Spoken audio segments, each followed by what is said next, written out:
Halo semuanya, Assalamualaikum warahmatullahi wabarakatuh. Perkenalkan, nama saya Nilam Cahya dari Politeknik Negeri Jakarta dengan prodi D4 Keuangan Perbankan, kelas BKT 2A dengan NIM 23044210006. Pada kesempatan kali ini, saya ingin mereview buku. Buku yang saya akan review berjudul Demokrasi di Era Post-Truth, karya Budi Gunawan dan Barito Mulyoratmono, yang diterbitkan pada tahun 2021 dengan jumlah halaman sejumlah 250. Kira-kira apa saja ya di dalam buku ini?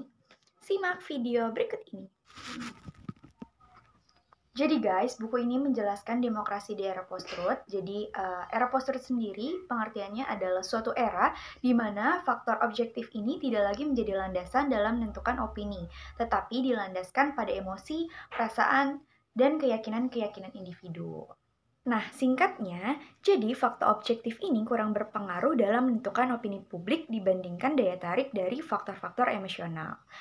Untuk pengertian dari demokrasi itu sendiri berasal dari bahasa Yunani yang berarti demos, artinya rakyat, dan kratos yang berarti pemerintahan.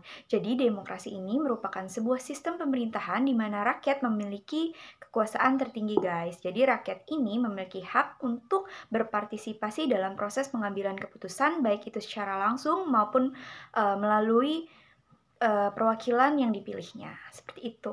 Pada buku ini dijelaskanlah tokoh-tokoh penting dalam proses pemilihan presiden di Amerika Serikat pada tahun 2020, yaitu Joe Biden, Donald Trump, dan Barack Obama yang mencerminkan dinamika politik dan tantangan demokrasi di era post-truth. Buku ini terdiri dari 15 bab, di mana pada bab pertama membahas tentang gejolak politik dimulai dari jari tangan. Jadi, seberapa besar sih pengaruh media sosial ini terhadap pembentukan opini publik? Nah, biasanya dimulai dari ketikan lewat jari tangan melalui sosial media, baik itu benar maupun salah. Nah, itu dapat tersebar secara cepat dan luas.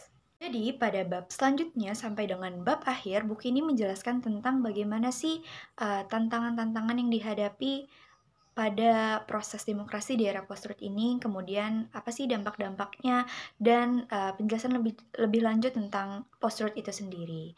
Seperti itu. Buku yang berjudul Demokrasi di Era Post-Truth ini mengupas secara mendalam fenomena post-truth dan dampaknya terhadap demokrasi modern.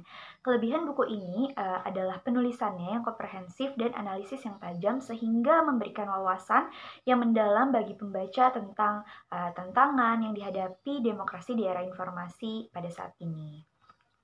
Jadi dalam buku ini juga diajarkan tentang bagaimana sih cara mengomentari dan beropini di media sosial. Seperti itu guys. Buku ini juga menyajikan berbagai contoh kasus yang relevan dan up-to-date, serta menawarkan perspektif kritis terhadap perkembangan politik kontemporer, termasuk untuk membangun kontranarasi guna menghadapi dan melawan bentuk-bentuk kebohongan. Seperti itu guys. Gerakan-gerakan literasi media kritis ini saya harap bisa saling bersinergi satu sama lain, maka dengan begini akan terbentuknya jiwa untuk menghadapi beragam ancaman demokrasi di era post-truth itu sendiri.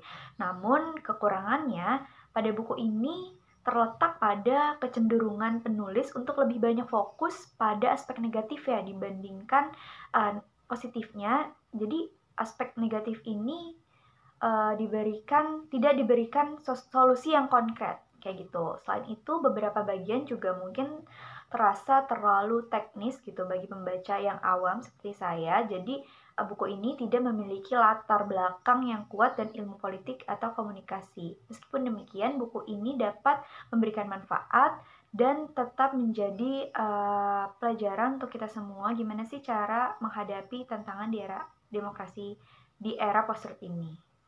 Dadah! Audio Jungle.